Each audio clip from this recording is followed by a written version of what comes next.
Hello दोस्तों, आज हम लोग बात करेंगे असिस्टेंट लोको पायलट के बारे में। वो कैसे बनते हैं और क्या क्या करना पड़ता है उसे बनने के लिए। हेलो दोस्तों, आज हम लोग जानेंगे रेलवे में असिस्टेंट लोको पायलट क्या होता है। तो सबसे पहले हम लोग जानेंगे असिस्टेंट लोको पायलट क्या है, असिस्टेंट लोको पायलट कैसे बने, असिस्टेंट लोको पायलट बनने के लिए एग्ज़ाम देना कैसे पड़ता है, असिस्टेंट लोको पायलट बनने के लिए जो एग्ज़ाम दिया जाता है उसका सिलेबस क्या रहता है, असिस्टेंट लोको पायलट का सैलरी कितना होता है। तो सबसे पहले हम लोग जानते हैं असिस्टेंट लोको पायलट क्या है। भारतीय रेलवे में रेल के मुख्य चालक के साथ में सहायता के लिए जो अर्धचालक रहता है उसे असिस्टेंट लोको पायलट कहते हैं, जो मुख्य चालक का मदद करता है ट्रेन को सही रूप से चलाने में और छोटी मोटी हेल्प जानकारी देते रहता है लोको पायलट को ट्रेन को चलाने के दौरान। ALP यानी असिस्टेंट लोको पायलट बनने के लिए सबसे पहले आपको 10th पास करना होगा, जिसमें मिनिमम आपको 33% लाना होगा।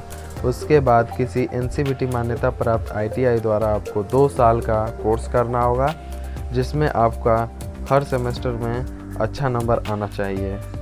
ठीक है, उसके बाद आप असिस्टेंट लोको पायलट का जब फॉर्म आएगा रेलवे द्वारा, तब आप इस फॉर्म को भर कर और इसका एग्ज़ाम पास कर आप असिस्टेंट लोको पायलट बन सकते हैं। दोस्तों, अब बात करते हैं आपको ALP बनने के लिए ITI में कौन सा ट्रेड लेना चाहिए, क्योंकि ITI में बहुत सारा ट्रेड रहता है और हर ट्रेड से आप कुछ बन जाते हैं। लेकिन अब पता करना होगा कि आप कौन सा ट्रेड लेकर पढ़ोगे तो आप असिस्टेंट लोको पायलट का फॉर्म भर सकते हैं। तो सबसे पहले इसमें है fitter.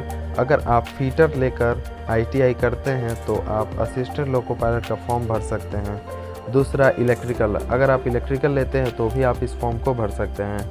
Diesel mechanic, electronic, CMS और टर्नर अगर आप लेकर ITI करते हैं तो आप असिस्टेंट लोको पायलट का फॉर्म भर सकते हैं। अदरवाइज अगर आप किसी और, जैसे कि अगर आप सिविल लेकर पढ़े हैं या फिर वेल्डर लेकर पढ़े हैं, तो आप असिस्टेंट लोको पायलट का फॉर्म नहीं भर सकते। लोको पायलट बनने के लिए अगर आपका एज का बात करें तो जनरल कैटेगरी के लिए 18 से 28 साल तक का स्टूडेंट अपना फॉर्म अप्लाई कर सकता है। OBC वाला 18 से 30 साल तक फॉर्म अप्लाई कर सकता है।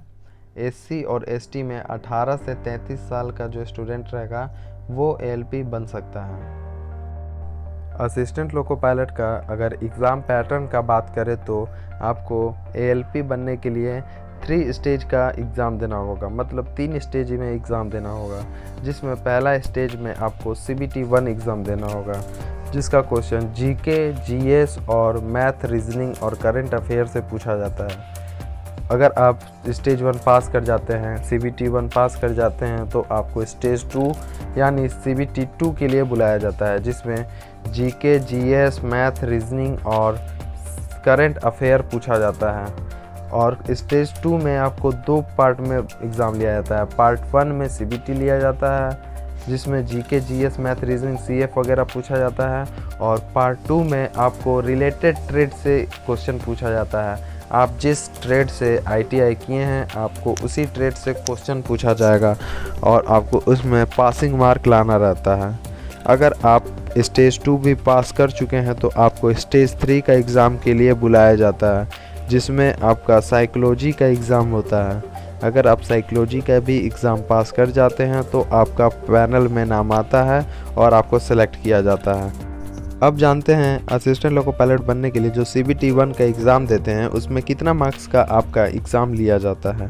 तो मैथ से आपको 20 मार्क्स का क्वेश्चन आता है, रीजनिंग से 25 मार्क्स का, और GS से 20 मार्क्स, और GK और करंट अफेयर मिला के 10 मार्क्स का पूछा जाता है, जिसमें मैक्सिमम टाइम GK का क्वेश्चन 7 गो रहता है और करंट अफेयर से 3 क्वेश्चन पूछा जाता है। आपको ये तीनों, मतलब जो भी CBT 1 का सभी क्वेश्चन मिला के आपको 75 मार्क्स का एग्ज़ाम लिया जाता है, जिसमें आपको 90 मिनट का टाइम दिया जाता है। CBT 1 एग्ज़ाम में आपको कम से कम पासिंग मार्क्स लाना रहता है, जिसमें आप CBT 2 के लिए प्रमोट हो जाओ, जिसमें आप CBT 2 का एग्ज़ाम देने के लिए आप प्रमोट हो जाओ। बस इतना लाने से आपका काम चल सकता है। उसके बाद CBT 2 का जो पार्ट 1 का जो एग्ज़ाम होगा वो भी आपको CBT टाइप होगा, मतलब कंप्यूटर बेस्ड टेस्ट होगा पार्ट 1 में, जिसमें आपको मैथ का 25 क्वेश्चन रहेगा। बेसिक साइंस इंजीनियरिंग से आपको 25 मार्क्स का क्वेश्चन रहेगा। इस बार रीजनिंग में आपको 20 मार्क्स के जगह आपको 40 मार्क्स का क्वेश्चन रहेगा, जिसमें रीजनिंग काफ़ी ज़्यादा क्वेश्चन रहेगा। इसमें जीके और करंट अफेयर मिला के फिर से 10 मार्क्स का क्वेश्चन रहेगा। फिर वही 7 ठो जीके का क्वेश्चन रहेगा और 3 ठो करंट अफेयर का क्वेश्चन रहेगा। और इस बार आपको 100 नंबर का टोटल CBT 2 का पार्ट 1 का एग्ज़ाम लिया जाता है। इसमें स्टूडेंट को ज़्यादा से ज़्यादा नंबर लाने का कोशिश करना चाहिए, क्योंकि इसी नंबर को ऐड करके आपका पैनल में कितना जो परसेंटेज बैठाया जाता है, आपका रैंकिंग जो किया जाता है, इसी का नंबर के हिसाब से किया जाता है। ठीक है। CBT 2 का जो पार्ट 2 का एग्ज़ाम होता है वो आपका रिलेटेड ट्रेड से होता है। मतलब आप जिस ट्रेड से ITI किए हैं, अगर आप इलेक्ट्रिकल से किए हैं तो आपको इलेक्ट्रिकल से क्वेश्चन पूछा जाएगा, मैकेनिकल से किए हैं तो मैकेनिकल से क्वेश्चन पूछा जाएगा। जिस भी आप ट्रेड में आप ITI किए हैं या डिप्लोमा किए हैं, इंजीनियरिंग किए हैं, आप जो भी किए हैं, आपको उसी ट्रेड से आपको क्वेश्चन पूछा जाएगा। टोटल 75 मार्क्स का क्वेश्चन पूछा जाता है। इसमें भी आपको कम से कम मिनिमम पासिंग मार्क्स लाना पड़ता है। मार्किंग सिस्टम का अगर बात करें तो आपका हर एक करेक्ट आंसर में आपको 1 नंबर मिलता है, और अगर आप किसी क्वेश्चन का गलत आंसर देते हैं तो 0.33 नंबर आपका कट जाता है। अब बात करते हैं असिस्टेंट लोको पायलट का जो एग्ज़ाम होता है उसका सिलेबस के बारे में। तो साइंस का सिलेबस सबसे पहले हम लोग देखते हैं। क्लास 8 से क्लास 10 का जितना भी साइंस का चैप्टर हो, आप सभी उसी को पढ़ लें। ठीक है, अच्छा से तैयारी कर लें, क्योंकि ज़्यादातर देखा गया है तो 8 और 10 से ज़्यादातर लोको पायलट के एग्ज़ाम जो होता है उसमें क्वेश्चन पूछा जाता है। जैसे कि फोर्स एंड प्रेशर आपका अगर बहुत स्ट्रॉन्ग है तो काफ़ी अच्छा से निकल जाएगा। मैग्नेट मोशन, ये सभी क्वेश्चन आप इसका सभी चैप्टर अच्छा से पढ़ लीजिए, अच्छा से देख लीजिए, फिर साइंस का सिलेबस में आपको कभी तकलीफ़ नहीं। अब बात करते हैं मैथ सिलेबस का। तो मैथ में भी आपको क्लास 8 से क्लास 10 तक का सभी मैथ आप पढ़ लीजिएगा तो आपको दिक्कत नहीं होगा। जैसे number system, BODMAS, decimal fraction, LCM HCF वगैरह जो भी है, अगर आप अच्छा से देख लेते हैं तो मैथ में दिक्कत नहीं होगा। और मैथ में अगर सबसे आपको तैयारी करने का चीज़ है तो मैथ में आप जितना ट्रिक चीज़ सीख सकें, क्योंकि मैथ सॉल्व करने में क्वेश्चन इजी रहेगा, लेकिन आपको टाइम कम दिया जाएगा, समय कम दिया जाएगा। आपको कम समय में ज़्यादा से ज़्यादा क्वेश्चन अटेम्प्ट करना है, ज़्यादा से ज़्यादा क्वेश्चन अच्छा से करना है। इसलिए आप कोशिश कीजिए कम समय में ज़्यादा से ज़्यादा क्वेश्चन करने का। ठीक है। अब देखते हैं रीजनिंग का। तो रीजनिंग कुछ ज़्यादा हाई लेवल का तो नहीं पूछा जाता है, लेकिन फिर भी आपका इतना तैयारी हो जाना चाहिए रीजनिंग में कि आप देखकर उसका आंसर गैस कर सकें, क्योंकि रीजनिंग में बहुत बार ऐसा देखा गया है। ठीक है, कि मेरा पर्सनली ऐसा कहना भी है कि रीजनिंग आप देखकर, स्टूडेंट देखकर सोच में पड़ जाता है कि उसका आंसर क्या होगा, कैसे बनेगा, क्या डर जाता है। हालांकि रीजनिंग अगर हल्का से दिमाग लगा दिया जाए तो तुरंत बन जाता है, तुरंत सॉल्व हो जाता है। इसलिए आप ज़्यादा से ज़्यादा कोशिश कीजिए कि रीजनिंग को हल्का बनाने का कोशिश कीजिए, हल्का।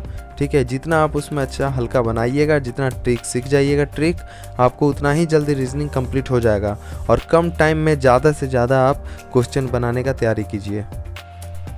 अब बात करते हैं जीके और करंट अफेयर का सिलेबस के बारे में। तो जीके में ज़्यादातर आप लूसेंट वगैरह का जीके अगर आप पढ़ लेते हैं, अच्छा से तैयारी कर लेते हैं, तो कुछ दिक्कत नहीं होगा फिर आगे आपको एग्ज़ाम में। और करंट अफेयर में अगर एग्ज़ाम का कुछ दिन पहले, आप एग्ज़ाम का 1 महीना पहले भी अगर करंट अफेयर देख लेते हैं, 10 दिन पहले भी अगर करंट अफेयर देख लेते हैं तो आपको दिक्कत नहीं होगा। लेकिन जीके के लिए आप अभी से कुछ 10-10 क्वेश्चन, 15-15 क्वेश्चन पर डे आप तैयारी करना स्टार्ट कर दीजिए, जिससे आपका जीके में ज़्यादा दिक्कत नहीं होगा। हालांकि क्वेश्चन कम रहता है, क्वेश्चन कहाँ से कौन सा क्वेश्चन पूछ दे एग्ज़ाम में ये कहना मुश्किल है। इसलिए आप जीके में कोशिश कीजिए सभी क्वेश्चन को अच्छा से याद कर लेने का। सबसे लास्ट और सबसे आखिरी में देखते हैं असिस्टेंट लोको पायलट का सैलरी कितना होता है। तो ग्रेड पे 1900 और स्केल पे 19,900 होता है। जिसका टोटल अगर आप अप्रोक्स में देखेंगे तो 35 से 40 हज़ार तक अप्रोक्स एक असिस्टेंट लोको पायलट को मिल जाता है। और इसमें एरिया वाइज भी डिफरेंस होता है, जैसे कोई असिस्टेंट लोको पायलट कोई गांव देहात एरिया में अगर पोस्टेड है, विलेज साइड में पोस्टेड है, तो उसको थोड़ा कम पैसा मिलेगा मंथली। और जो लोको पायलट दिल्ली जैसा, मुंबई जैसा बड़ा बड़ा शहर में अगर पोस्टेड है तो उसको वही काम, सेम काम का उसको ज़्यादा पैसा मिलता है। वो अलाउंसेस जो भी रहता है उसमें